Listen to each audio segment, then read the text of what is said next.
Okay, never. All right, thanks, Jeff. Okay, I will call to order this regular meeting of the Mammoth Lakes Fire Protection District Board of Fire Commissioners for April 16th, 2024. Roll call, please.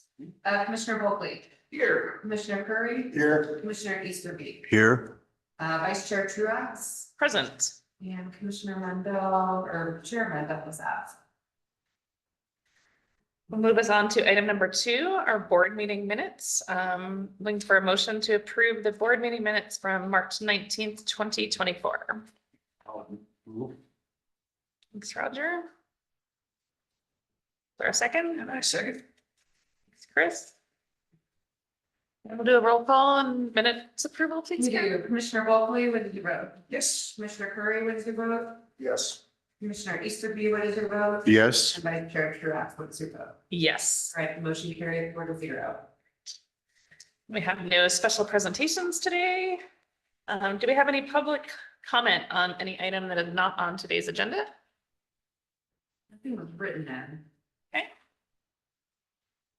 No items on consent agenda, so that brings us to item number 6, the budget, the review of our fiscal year 23-24 year-to-date operating budget. Great, so if the board could turn to page 6, please.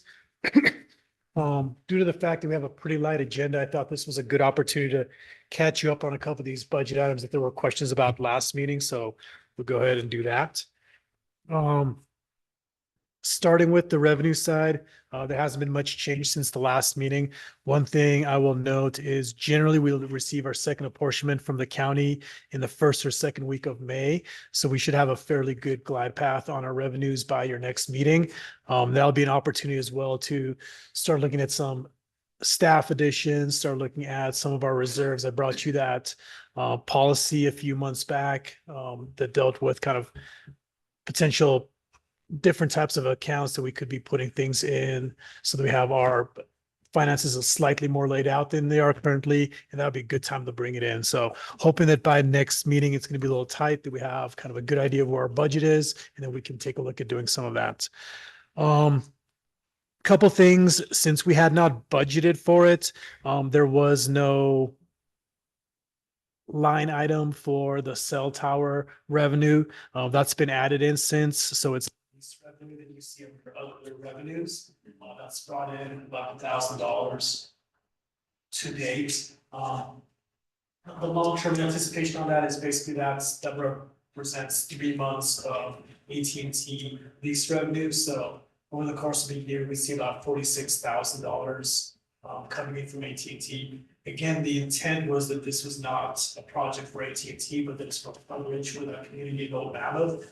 So we do anticipate Verizon being interested. We've had continuous talks with them, and we don't want to go too far down that line to saw how the project evolved with the AT&T side. From a revenue perspective, working with our kind of cellular consultants, because we don't own the tower, the lease would just be for their ground equipment. Traditionally, that's about 30% of what it is for that whole project. So we could foresee another 14,000 coming in from Verizon if that was added to the tower as expected. So we're up to about 60,000 a year. Again, something that's not going to significantly change the impact for the district from a financial perspective. Again, this was this was primarily a communication issue is why this was brought in, but it is nice. That'll help offset some costs. That being said, one of the things I'd like to see at Station 2 is, as that neighborhood has improved, making sure that we're doing everything we can to keep Station 2 neat, tidy, up to speed. I've reached out to the HOA, and I'll get into some kind of cell tower, but some capital expenditures out there, trying to put some trees back out there. That's something about was got to take out of the Snow Creek development. So I'll provide further information on that. How many companies will that tower support? So it's designed to support 2. There's basically 2 providers that have shown interest.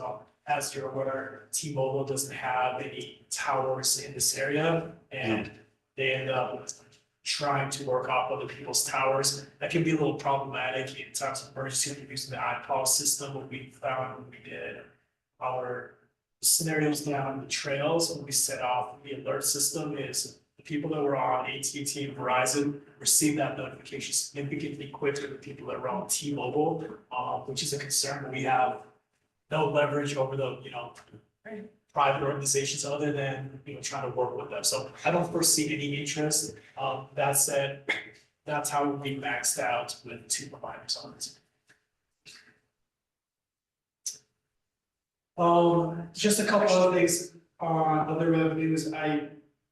Filing and miscellaneous fees is significantly lower than I had anticipated. A large portion of that is just due to the slowdown in construction, and there's always a lag there, so that was a portion of it. It still seemed a little low. I did have Chief Morrow run permit numbers from 2019 to 2024. I think there's honestly quite a few factors in why this year's lower. She did switch companies for the provider that she used for permitting, which is now Tower Tech Technologies. And I think because of where she billed and how to wind up with the fiscal year, there was just some that got pushed into last year that you're not seeing here on this year. So I'd say it's probably a combination of factors. I wouldn't say that building hasn't necessarily slowed down that much, although it has. Last year was also high due to just all the rebuilds of the disaster with people getting those permits in. And the permits always precede construction. So I wouldn't take too much of a trajectory assumption based off how low that is. I was gonna have firefighter come to speak on this as well. While we were missing some people in prevention, I was attending a contractors meeting, and the town attends that as well. They have last Thursday, they meet monthly, and the town provides insight on how their permits are doing. So next meeting, I'll have the Jason report back on kind of the permitting, the town, just to give us a better glide path of kind of where the commons heading as a whole. But overall, like I said, our revenues are looking kind of glide path off our APA projections and slightly above, so still relatively positive. The only other revenue I was going to comment on is we've added grant revenue into our operating budget this year. This is slightly different from what's been done in the past, and I think that has to reflect that as we build out our prevention program, our wildland program, we're going to see regular revenues that are being tied back to those costs, because we can't just fund that from our general fund.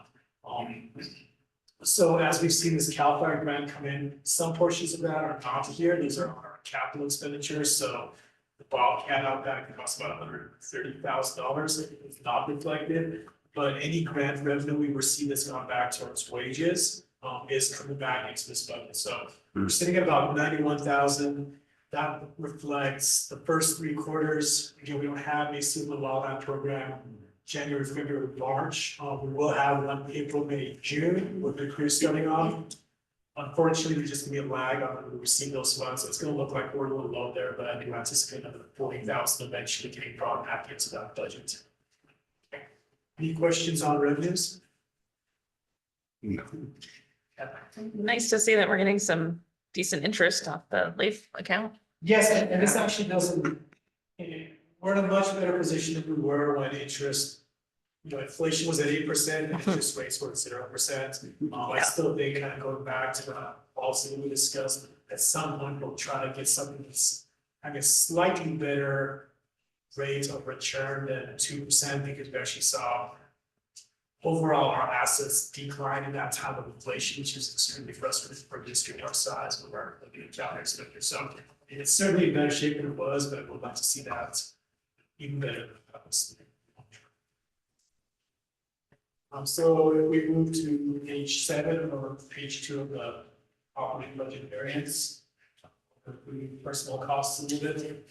Also, there were some questions in the last meeting, so I just ran some of these numbers. I do want the budget to reflect these things, so I'll get there. Unfortunately, Bill Green, our CPA, is extremely busy with tax day paid yesterday. And honestly, a lot of these headings are things that I threw at him by changing how we put some things in categories. So I'll go through it with you today with the intent that long term that gets added into the report.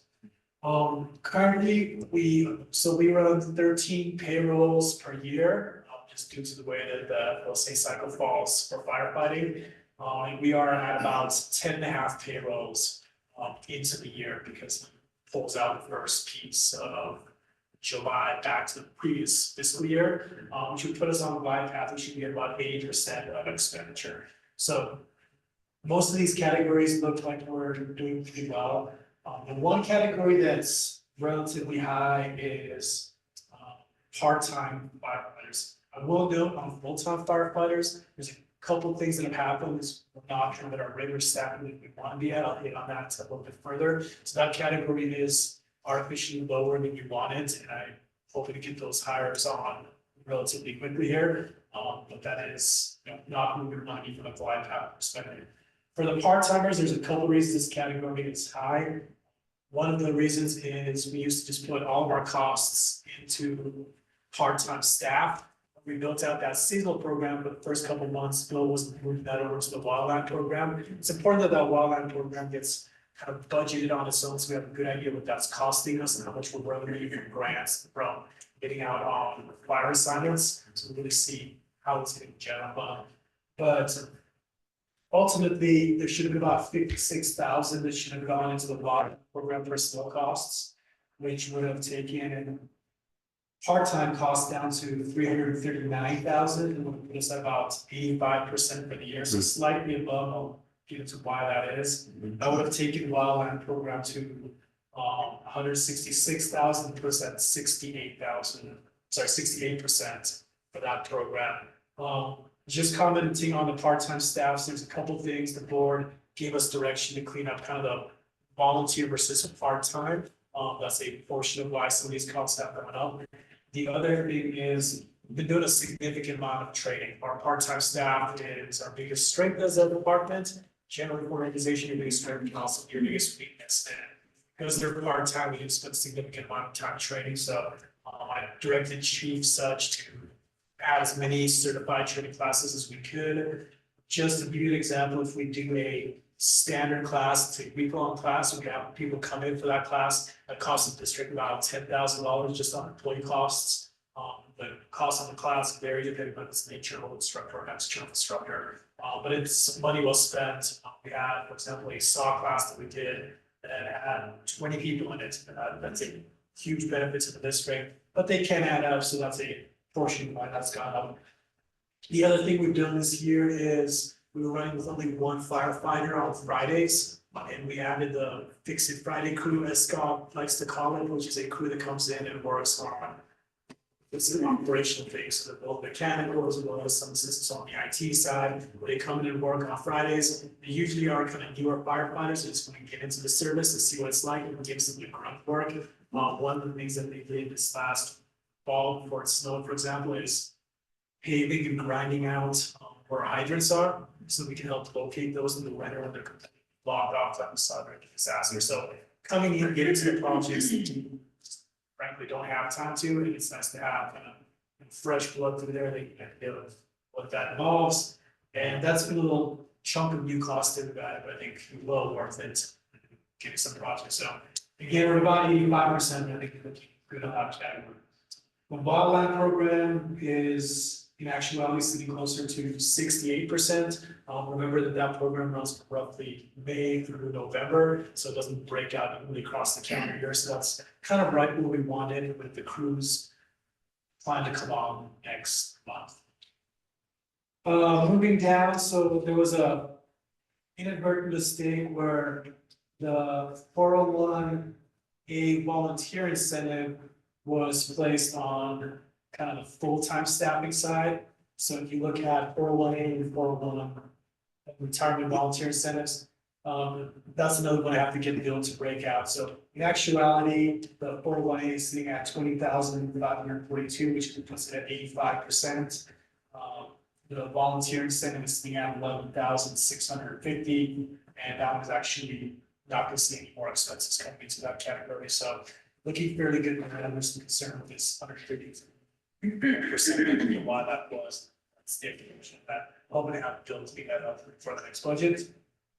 And that puts us at a good glide path. We're sitting at 74%. Like I said, we should be sitting roughly around 80%, but when we're conservative, we also don't have an additional firefighter that I'd like to get on the books, which have about, if we end up with that 6% difference there, we have about 170,000, which would pay for that firefighter that I see us trying to bring back onto the books. So, like I said, conservative, it puts us in a good spot for next year. The other thing I noticed, some of our costs again are paid for, right? So, for example, PERS, we pay that in a lump sum for our operating retirees at the beginning of the year. So those costs are to a certain extent, prepaid for this. Any questions on the personal costs?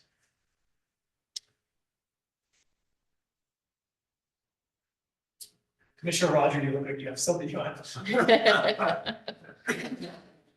I will say, what I want to do at some point is run kind of personal hours for you, so you have an idea of how many people we have here working at any time. Obviously, the seasonal program are not full-time positions, but when they're here for 7 months, that's a huge increase. They don't just do wildland, they can respond to a heart attack or a structure party gets them in. But I do feel that we're going to get our full-time staff back up. There's just been some strategic alignment stuff, so I'll hit into that when we get to some of these other items.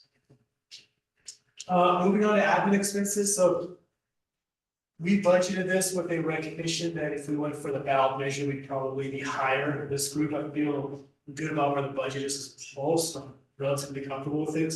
Obviously, the category that that's going into is miscellaneous consulting. So miscellaneous consulting is covering any kind of extra work where we need experts to assist us with. For the most part, this is going towards a potential ballot measure with the contract we signed with Props and Measures. There was also work for Western Fire Chiefs Association that they did, and the hiring for the fire chief position that has been paid for this year, even though the work that they did was for hiring for my position, so that bill came this year.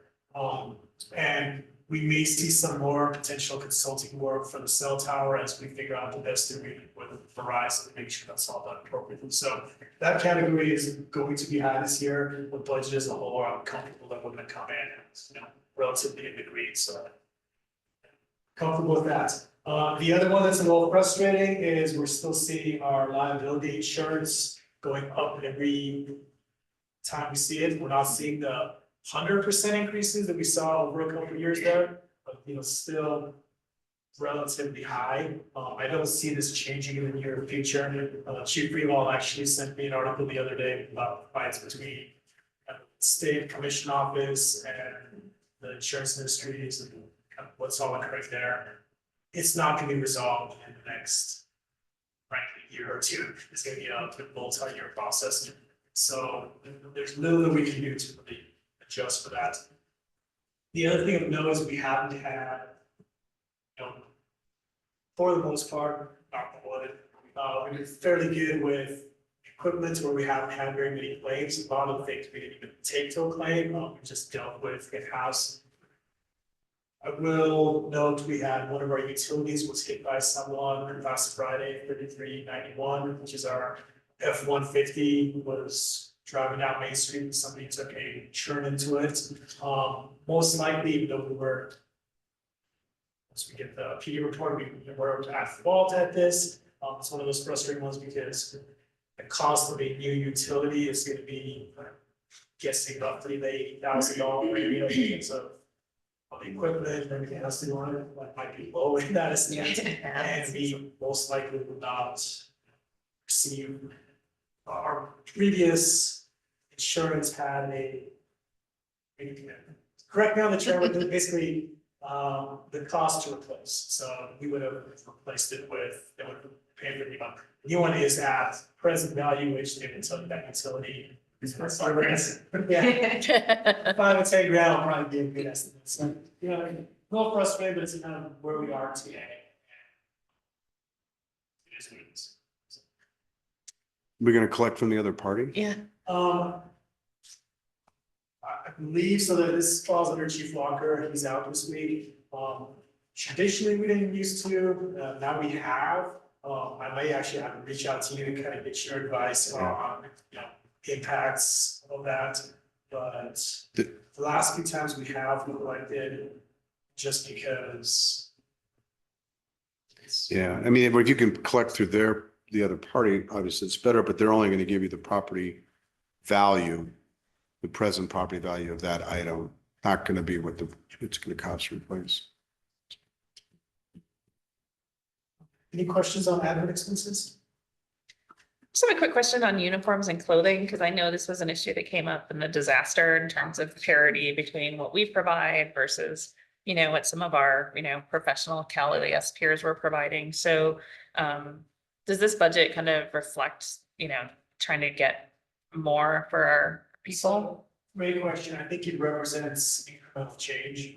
It's one of those where, and we could frankly afford to do it right off the start. To a certain extent, some of it is a negotiating item in the sense that some pieces are, but ultimately safety gear is not, and it is something that we have to towards.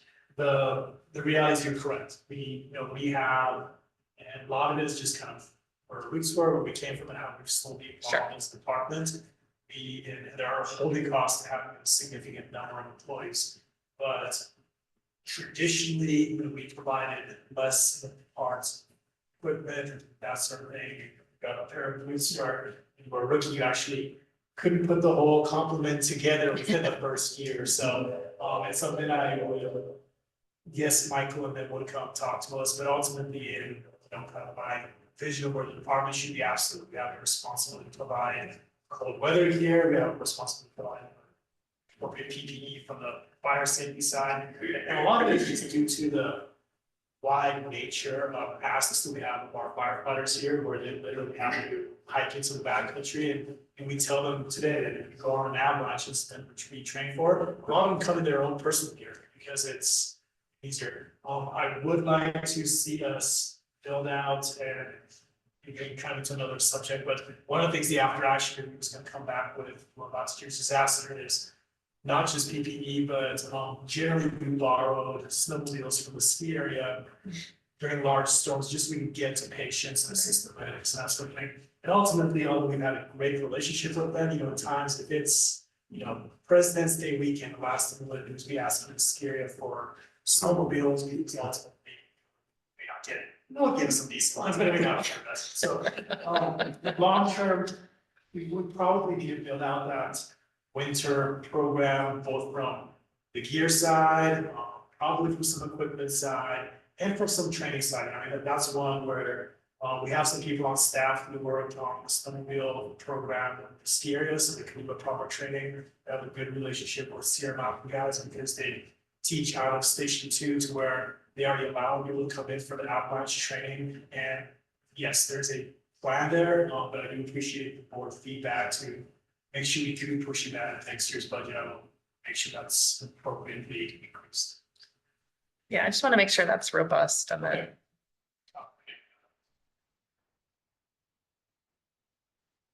The association would appreciate that as well. If you're here to speak for that, and I'm not, Brett only speaks for himself. And the other one is, obviously we've seen an increase in costs just due to inflation. It does seem like getting closer to hitting that appropriate number, and it's kind of balancing off a little bit. Cautiously optimistic on that with decent inflation. If there's no other questions, I would ask you to return to page 3 or page 8 of the packet. So a couple things as we go through logistics. The one area that we have just not hit yet is on radios. We haven't seen an increase in that. A little bit of that is this build out of the CRIS system. I anticipated that a lot of the forecasts were optimistic, so that was town manager Dan Holler wanted to go before he was here. We keep the budget for a bit. He had a long list. A little bit to get there. I do think that realistically, there's a probability that some of the system will be up before next winter, just with the intent to get those repairs out there, and we'll start working on purchasing. This budget only reflects kind of our annual costs. It doesn't reflect capital. I will note that we put 83,000 into the radio system this last year, as far as handhelds and mobiles that the county has and has working to work out to us. With again, this budget just being kind of those annual changes that we need to make. I foresee Chief Subs bringing us a request for pagers, but ultimately a lot of this is happening on the capital side, just not on the admin side. The good news is that project is moving forward. The county just hired a new communications person to assist with that process. They have kind of under the change of leadership they've had there, they've changed how they're gonna roll it out. They're basically gonna put some of public safety later, so let people work on it. We don't have that public safety need, make sure everything's working properly, then roll public safety into it. The other system, there's also been a promise that that'll be up for a period of time. I would recommend keeping it up in perpetuity, as some people have recommended, because ultimately the county can't afford to pay for two systems, but there's a reasonable acceptance that this current system will keep working while the other one's brought online until we can do a full changeover. We feel comfortable that we're in a good place. So, going through to IT support. So this category is still running a little low, and I would note that long term, I think that kind of that 70,000 is a realistic number, and it's just due to the fact that we have this program called Firehouse for a long period of time, which is basically our records management system and everything, training to staff administrative, incident reporting. Unfortunately, there is no good product to replace it, and product pulled out ESO to look at it, work with it. Wasn't where we needed it to be at that time. It may be there at some point, it's just not today. So we are actually working with Image Trend that does our emergency medical services programming. It's the same one used by the medics for the county. It's required in the ICM region to also do our fire report. The nice thing is it's free and it's working. So we do have a budget savings there. The negative is we just can't, we don't have the control over it that we have over Firehouse, because we're now under a 3-county system. So we don't get some administrative rights. We need to be able to track things in it. And ultimately, it doesn't meet all of our purposes to like. That said, it's free, so you really can't complain if we did fill a gap that we had for the time being. But I would hope that within the next 3 years, we really have a chance to look at that and find something that's more purpose suited. Is the program Firehouse not just being kept up? Yeah, so Firehouse was built on an old program. It was 16-bed program or something? yeah, There was a single database. it was a SQL database. Sorry. Okay. They wanted to put it, Okay, stuff they wanted to do to modernize it, we were able to put it online. that's what I was thinking. It's a cloud product. Correct. The steps that they were to take to truly eliminate that into the proper product, it's waiting them to do. So they started off with a clean slate, they went back to, I guess, another vendor they purchased. Got it. So, yeah, so, yeah, they purchased different organizations, and they want to go and start with the cloud-based product first, just having it fleshed out of the way about the song, from the very beginning. And what you see in that sector, so Firehouse is actually owned by Xerox. Xerox kind of went a different direction. ESO is actually, so the product where it started was in medical. There's significantly more funding and opportunities in the medical field, and they moved into the fire side because it's a very comparable product, and they bought up quite a few companies. So I do see that product eventually, because of all their mergers and acquisitions, being viable. It's just not there today. They basically have a platform, and now they don't have everything that needs to go into the platform. Just wanted to know kind of why we are today. But it is for me, Firehouse was a huge tool. We had almost 20 years of data there where I could do an analysis on what our incidents have been. When I was just speaking to Chief Such about this week, I feel like I don't have that, thumb on the pulse the way that I used to. It's like, oh, incident records is an example. I can pull training records. We just don't have that today. Every time we want to run something, it's a little clunky. Even our payroll's been impacted. So these things really do impact everything. There's always a question, how much do you want to focus on one product versus having a suite, but ultimately it is an area that we need both to make sure our staff is keeping up on, as well as we're keeping up on our kind of digital assets. So we'll get there. I will note on equipment maintenance, so we're looking glide path. We've got a couple things that Chief Walker is working on right now to not significantly impact the budget, but we'll move forward. One is our ladder truck 3361 has an outrigger strut that basically is leaking, so it needs to get fixed. So one of our firefighters actually driving that over to the west side to get worked on today. We also had some issues with 61, yeah, the exhaust, there's a particle accumulator for basically diesel soot. It's the jet product when it goes through it, burns it off, and regenerates. It gets that cylinder really, really hot. And that's what cooks it off, so it's like a cooking material. So ours basically build up too much and it's no longer able to reject the revenue. So we've taken that part out and shipped it out. Basically cook it in a really big furnace and they're sending it back. So it will actually be up and running.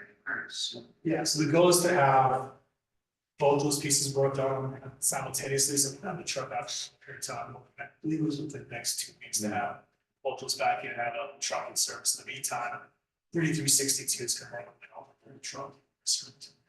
The other things we have 3334, which is our newer type 3 that's going to the CAL FIRE spec, had some issues with incident emissions as well. That ended up going to Nevada. They're still working on it there. So just want to get all those things fixed before the wildland season comes up on us. Any questions from the logistics side? Okay, moving forward, not a ton to cover from these other categories, other than I'd say, so for utilities, well, our payroll's kind of on a 13 cycle, our utilities we generally look at it monthly, so we're kind of at 9 out of 12 months, so we're looking at 75%. We like that. Overall, our utilities are 71%, so in that, which is some variation of costs, or propane slightly lower. That one tends to fluctuate quite a bit, especially since we made some previous changes, how we're capturing that from our gas. Electricity, we'll have a slight savings on electricity moving forward. A few years back, the district went through a program where a company came in and placed all of our light fixtures with LEDs. And we're seeing savings in the LEDs, but what they did is they basically kept it budget neutral for you, where they put the cost of that program back into your electric bill. And we've paid for those costs in the last period of years, which you've already years. It's been a significant amount of time. That just closed out, so at this point, she's just been seeing savings on that. Well, it's not huge, you know. I think it's 2026, and we did at the end of 2026. But we'll get there. Is that correct? Getting closer. I was excited because I was talking with it. And that's kind of my main comments on the expense side. Any questions? Great, so like I said, I'm hopeful that by next meeting, we receive our second portion, and I still have time to get through and do a little analysis on it and try to take a look at it, see what some of the things we discussed previously as far as how it worked. Okay. Any other questions on budget? Thanks for walking us through all that. Thank you. Okay, with that, I'll move us on to item number 7, old business, which is the report on our potential November ballot measure ad hoc committee. So the committee's been meeting weekly. We meet every other week with consultants from Props and Measures, and then just weekly with just our internal group, making really good progress. Really, we've dialed in kind of our, our collateral, our mail, their mail pieces, our, FAQ document, based on the data collection that Props and Measures did, the survey, really trying to make everything, data driven. So everyone is talking the same talk and walking the same walk. We really want to make sure we have consistent messaging, from, us as the commission, from the association. One thing that I find interesting about this is that we don't have to, so we have until 88 days before the election, I believe, to formally take action to move forward with this. And even though, we've had a lot of discussion, we know we're probably moving forward with this, we do just want to be careful because of that need to bifurcate the education versus the advocacy piece, because once we pull the trigger on doing this going forward, then we really have to, our staff really have to pull back from this. They can, really not be working on kind of the advocacy side. That will really kind of fall into our court and, members of the association when they're not working. So it looks like next month we will have some things to look to check out. They've gone to the printer, is my understanding. So So that will be good. One of the other things that we've talked about recently is that there may be as many as 3 of these types of measures on the November ballot. I know the town is looking at one for TOT. That one would need a 50% +1 to pass. The school may bring their measure back again. It needed 55% to pass. It didn't reach that threshold on the March ballot. Ours will need 66%. So we've got a pretty high bar to cross compared to these other ballot measures. So one of our next steps is getting this mailer out. They'll have kind of the tear off piece for people to send back to us or scan a QR code and take an online survey, we'll kind of collect their data. They'll ask us what questions they have. And we're also begin to schedule kind of more formal meetings, with community groups, stakeholders, to really, they've prepared props and measures with our input, has prepared a PowerPoint. So we can, tailor that a little bit to these individual groups. But for the most part, we're going to hit the same, we're going to hit the same notes with everybody we speak to. So I don't know if any of you guys want to add to that. Yeah, I would be, excuse me, a couple things. So that pretty much hits the highlights and just points on those. So there are 3 ballot measures to my understanding as well. The one thing I'd say is the school district is most likely moving forward with theirs. I would say that there's some back and forth with whether or not the town is going to move forward. I think there's a couple of things involved to that. One is just the timing issue. As you're aware, we put in quite a bit of work to try to prepare for November, and ultimately, theirs is a fairly newly hatched concept or one that they're still exploring. So it may not be wise to put it out there without doing some of the front end work. So I'd say that one's probably 50-50 and hopefully it works out in our favor. I've also heard comments expressed that there's an understanding that there really is a need for this fire district. We've expressed, so there may be a willingness to really kind of put all the efforts into supporting the district, and we'll see how that plays out. But again, more measures is statistically not helpful for us from being put from groups. We do have the mailer that's actually going to be going out, I believe, this week, if I read my email correctly, and really goes out to all the voters, and it really wants to get this concept to the voters and have some input where they actually have some data they can fill out for what they feel like needs to be occurring from a service perspective. So really trying to get that community engagement into the subject. And then the last piece is, yes, I've got a window here where I can get out and kind of educate the public on why I believe the district needs this revenue source. The one thing I say is I can go out before quite a few groups, and I will. That being said, it's always helpful when you have, say, inside or somebody has, knowledge of that group. So there's certain groups where just may make sense that you have a relationship with that we go together, or that one who takes the lead on it. So I do have this period where I can do a lot of other education, but that doesn't necessarily mean the education should come from me. I do torches where it should come from the prevention chief, other groups that we're all part of and do like to be involved. So we do have that standing committee. I think we'll be looking at that issue this coming week. And if there's any people who feel like would be helpful in that process, please reach out to us to make sure we use the right people to stick to the right parts working. What are we doing with that within the group this meeting in terms of community outreach? When do we begin that, and what does it look like in terms of physical, like a billboard? We could have billboards if we could. Signage. Great, so I think on the picture trust, right? Go ahead. Yeah, I think a big part of this has been to make sure we do it right. And this group that's helping us is it's helping us with timing to a certain extent. Commissioner Truax hit on the fact that there is some legal deadlines that we have to hit, otherwise this doesn't move forward. So make sure we don't make any mistakes from that perspective. Making sure that we keep focusing on what the polls told us. So as much as I may think something is important, it doesn't mean that it's not. The people that are going to go out and vote, I think the metaphor or the Analogy. The analogy, Chief Freeball always used to talk about Mrs. Smith. We always have to bring this subject back to, what can we do for Mrs. Smith? What is Mrs. Smith looking for? And ultimately, we have a lot of that in the messaging that will be coming before the board next week.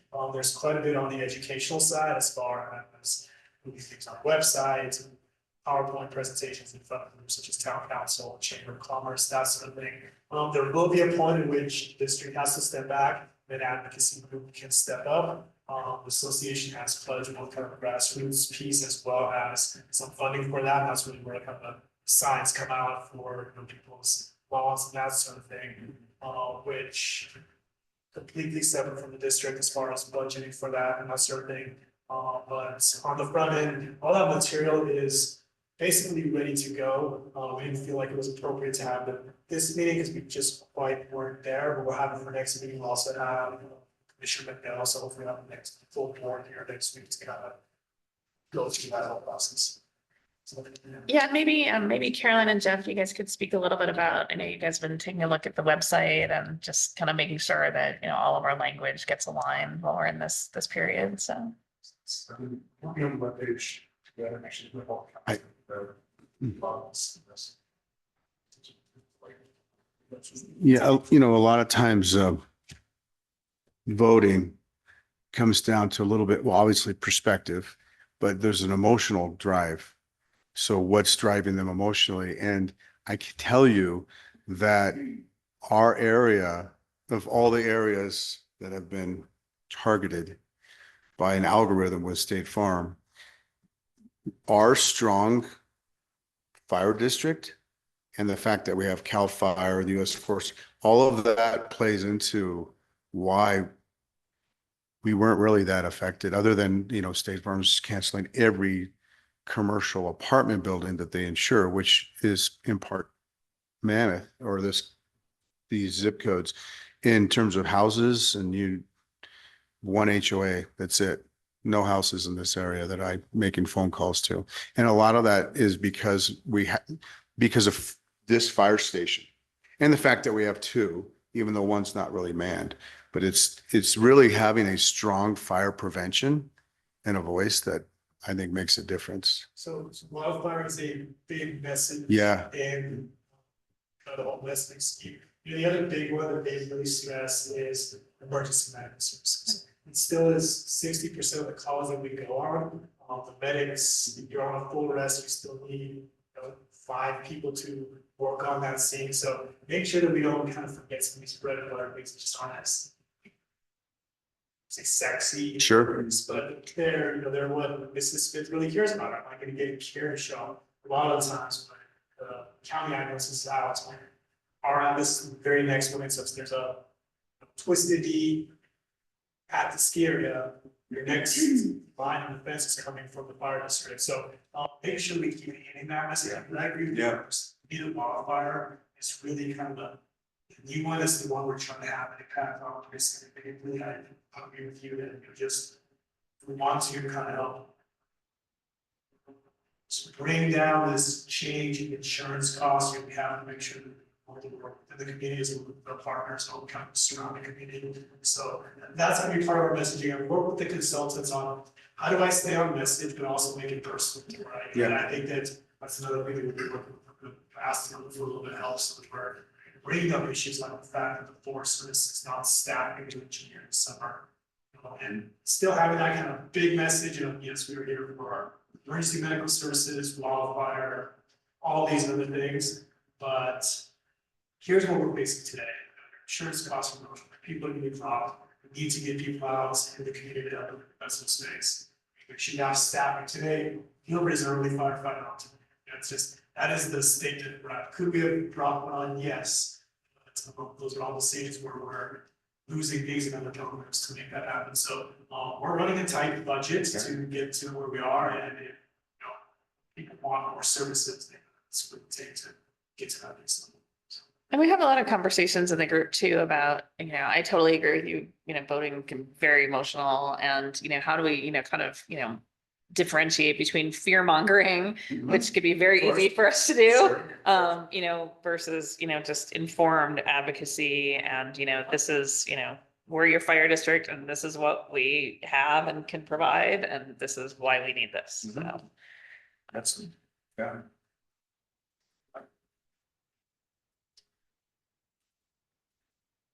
And I believe that legal has reviewed all of the materials, is that So that correct? was LCW. LCW did that, okay, cool. Yes. Great.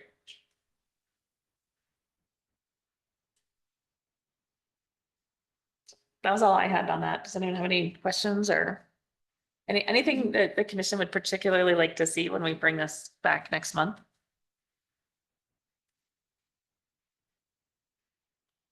We will review all the materials within PowerPoint and potentially do a mock PowerPoint that was the direction the board wanted to go through.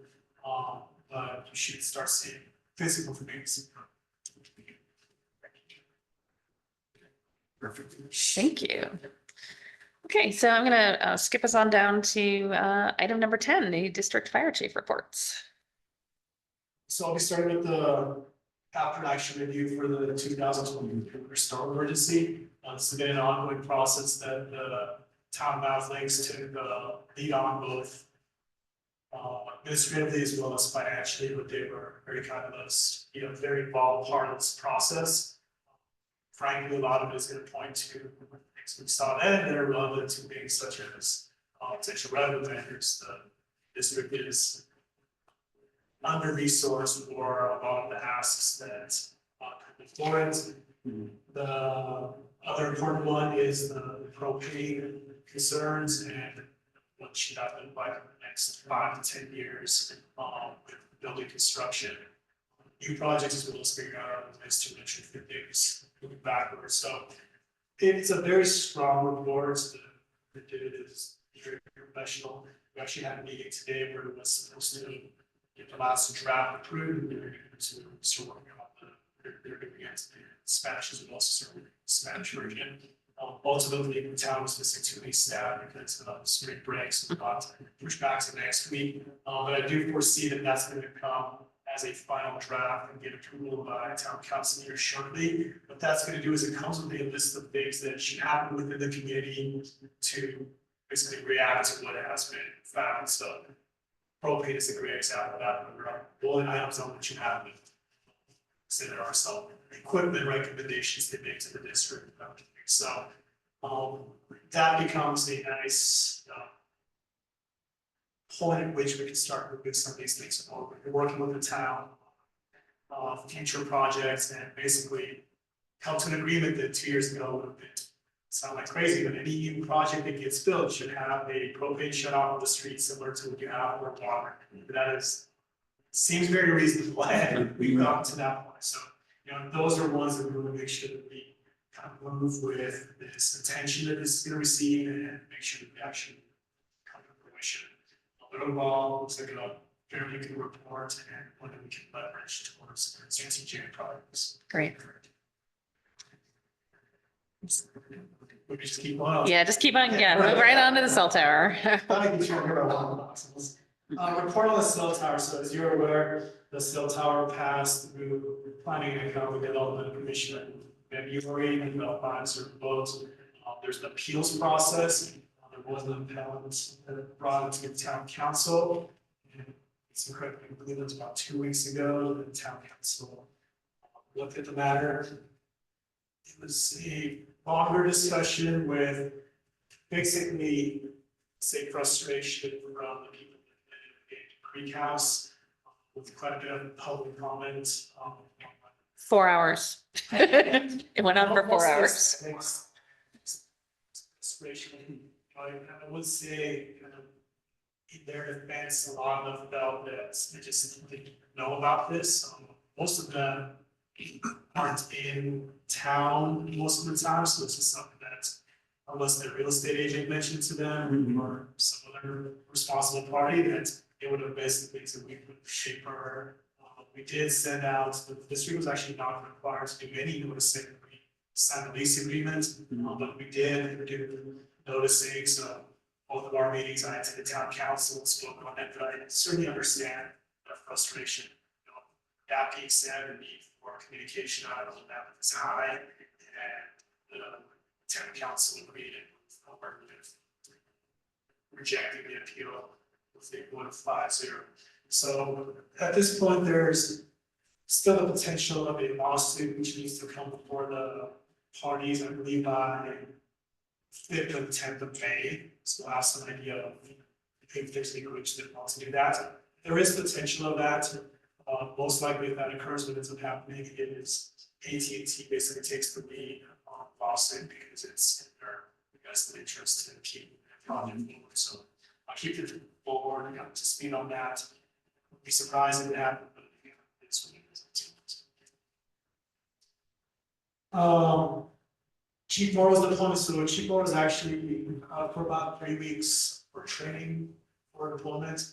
She's gonna come back for, I believe, a week or two, and then she is going to deploy for about a year. So certainly kind of hit on the organization from just the knowledge and or just the operations perspective. She, such and I are basically covering this for the summer, it looks like.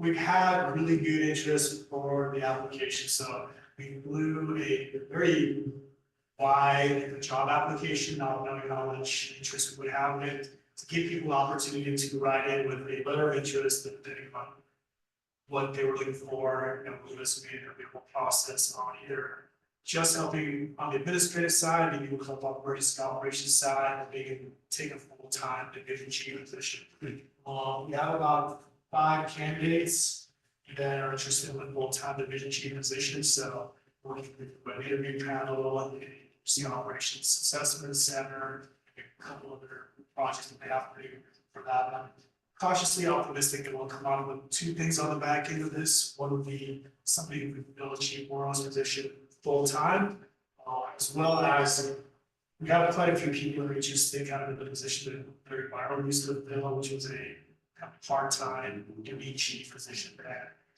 one of the things with the district is kind of younger and kind of growing into more full-time is had an incredibly good firefighter academy. It's not quite at the state bar marshal certification, mostly due to where we are in Eastern Sierra. Obviously, those are done by community colleges. It's a solid program. Our driver operator engineer is above and beyond state standards. So this may be an opportunity to look at some of the company officer, chief officer training, put together a curriculum and program that we can use to move that group forward and have a little more bench presence in since. The need to get somebody on quickly is high, I'd say.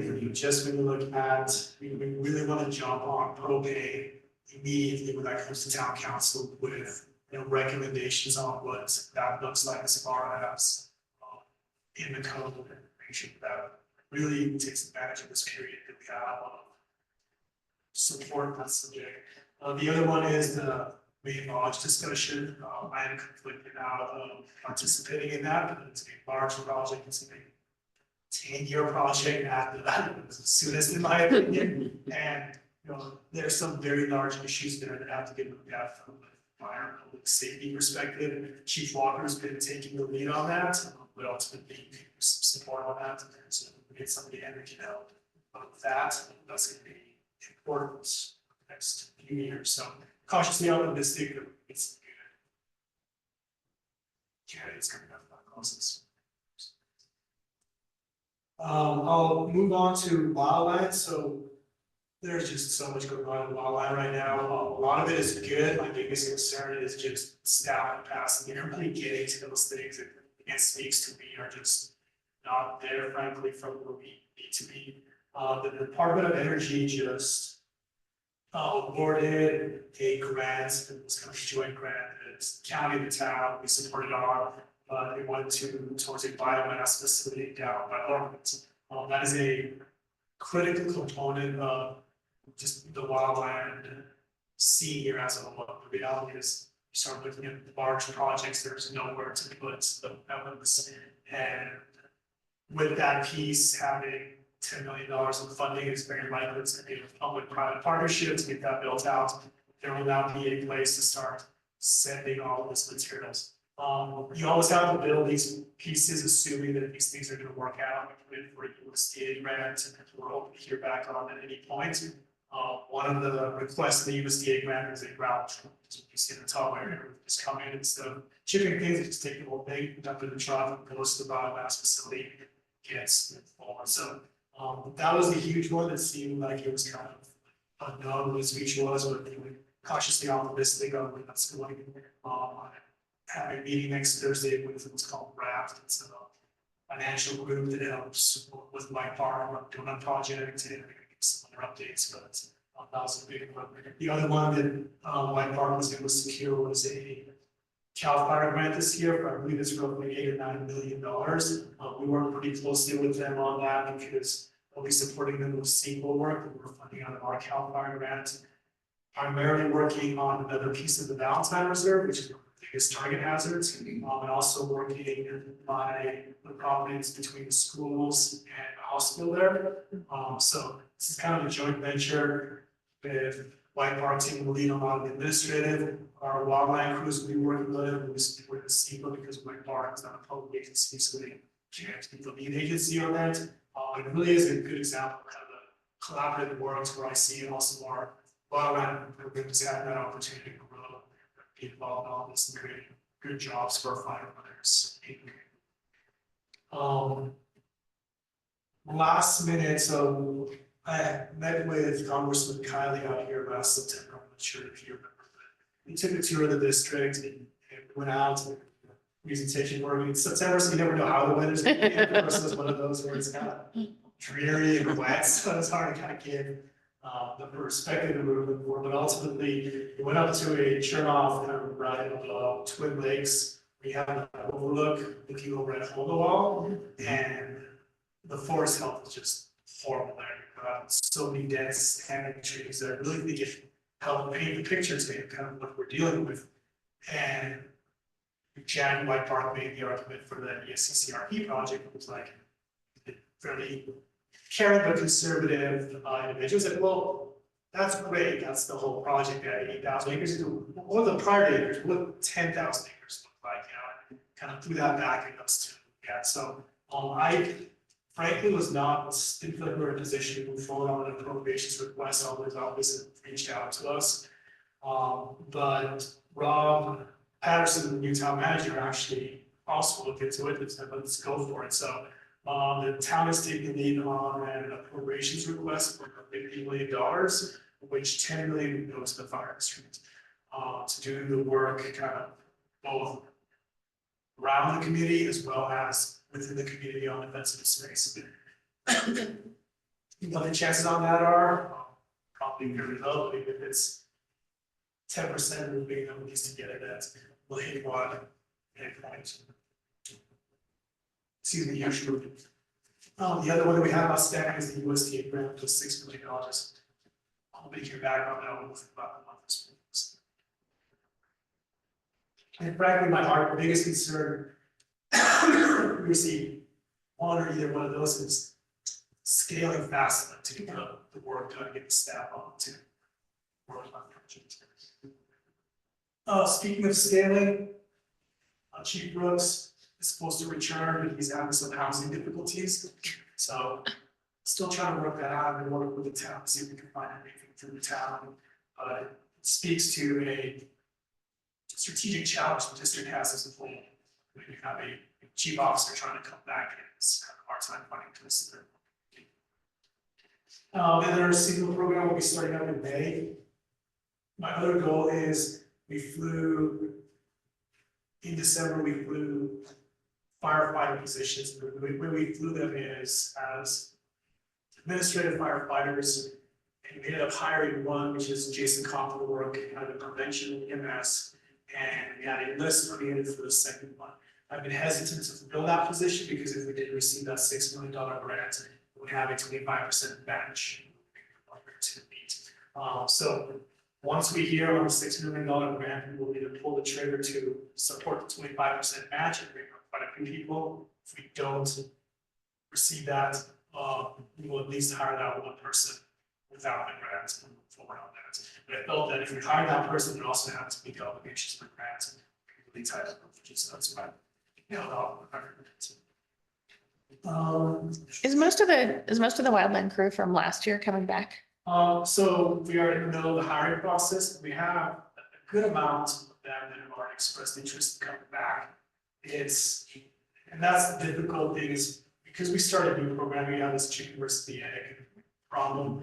Once we have a couple successful summers and look successful in their eyes, it's not just getting out and checking the community, it's really getting out fire incidents. And last year that just didn't happen because the state had a historical low amount of fire. So for it to look right, that they have to get out and really have that opportunity to kind of work across the state and it'll be kind of going forward. We do have, and that's why we're a little bigger and we're kind of stretching our budget a little bit. You always have to build up a mass for this thing to start building. And I do feel confident we'll have people to come back to really feel good about the program we have. That said, nothing can make up for tree experience. And getting these individuals on fires is really, really important. That'll happen. But there's so much we can do through training. And still, the best space work is a really important piece of that. But a complete program includes experienced firefighters who are fighting across the state and then protect our community if the need arises. That's kind of a wrap up on the top of the program. But it's revisit. Going back on the cell tower, does AT&T have a start date? Yeah, so one of the things that's, let's say a little frustrating, but very understandable is we've had a great relationship working with their contractors, the agreements. We also protected the district by not taking agreements, but by having our own external consultants help us with writing the agreements and make sure we're protecting the vested interests of the district. Because of all the pushback from this movement, the HOA, they want to move forward as quickly as possible. So they've actually started marking on our property right now. I think it was USA Day came out, and I was hoping that we could move AT&T and Verizon together so we wouldn't trench 2 times. The reality is AT&T has a big right. It's in their interest to move forward, and they want to get this thing put up fairly quickly. So Good. I wouldn't be surprised if it happens, it will happen this summer most likely. But that means it will be slightly behind with Verizon, but ultimately we'll end up to where we have that coverage of all that we're trying to achieve since troubles. Great. Thanks for the report. Any other questions or comments? No other question. Okay, item number 11, board member comments. I'm good. Peter, Roger, Yeah. Chris, None of that. Dave? Thanks for the detailed budget review. That helps. Yeah. That's good. I'm good as well. Great. Actually, I do want to thank the department for allowing the group that was doing all the tax returns for using Station 2. That was a great gift for them because of the library flood. Of course, they couldn't use it. But it's a great service that they provide, and for the department to say, go ahead and use the facilities. On behalf of them, thank you. Absolutely, it's cheap, we love to say, these are the people's facilities, so Yeah. we have the opportunity, we should do that. There's always a balance there because you don't want things to interrupt operations, but I think that would be a great opportunity to kind of help them out. So, yeah. Hopefully they bring me feedback.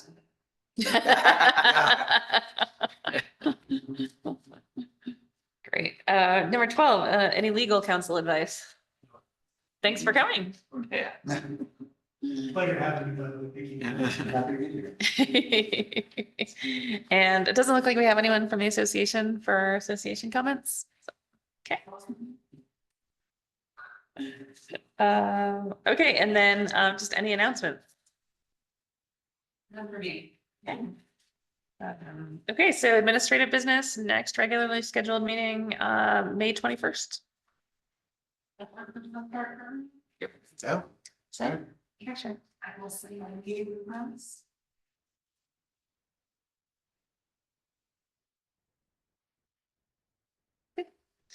Okay, so with that, I will adjourn us to that next meeting in May. Thanks, everybody.